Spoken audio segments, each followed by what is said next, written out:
All right, so if you like sun-dried tomatoes, then stick around for a little bit.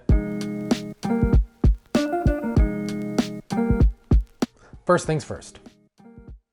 All right, let's start with the sausage. Grab 3 or 4 sausages and remove the meat from the casings, and you can use medium or hot. And then once done, we're gonna place in a bowl. Next up is the garlic, 2 cloves that you can finely chop up, and then grab half of a small sweet onion and finely chop it up. Next are the sun-dried tomatoes. I'm using 225 grams. Now you can use the oil that the sun-dried tomatoes are packed in that we'll use in the next few steps, but usually it's packed with like a neutral oil. And while it's infused with great flavor, I like using extra virgin olive oil. So you can decide what you want to do here. And no need to chop them up because we're going to be blending everything up into a smooth sauce.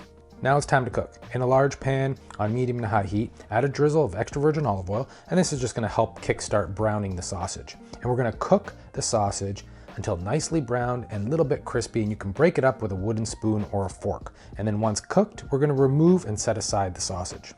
You'll notice all the brown sticky stuff that's stuck to the bottom of the pan, and that's called fond, and that will all get released when we deglaze the pan. And that is all flavor. Now, depending on how much oil is left over, you can definitely add some more, and that's what I'm gonna do. It definitely won't hurt. Add the onion and garlic, season with salt, freshly cracked pepper, and chili flakes for some heat.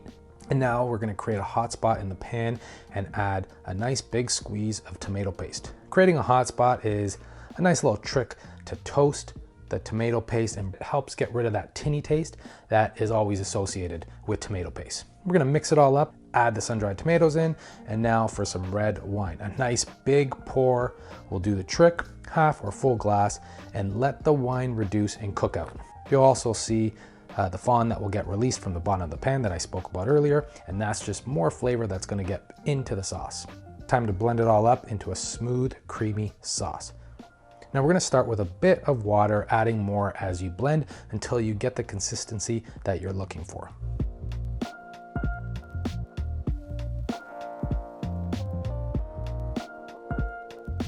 And then once done, just give a taste, adjust any seasonings, and you can place the sauce back in the pan. Now this is optional, but I'm gonna add some heavy cream, and I find that this just smooths and balances everything over. And we're just gonna mix it in, let it simmer, and now we can cook the pasta. Salt a large pot of boiling water and add your pasta. Cook a couple minutes before al dente because we will finish cooking the pasta in the sauce. And of course, someone came into the kitchen looking for a snack, so I'm gonna be cutting up some apple for the little snack monster while the pasta is cooking. Now we're gonna add the pasta to the sauce along with a ladle of pasta water, and now it's time for la mantecatura, mixing and tossing, marrying the pasta to the sauce, adding more pasta water if needed. This was also a bad day to wear a white shirt making red sauce.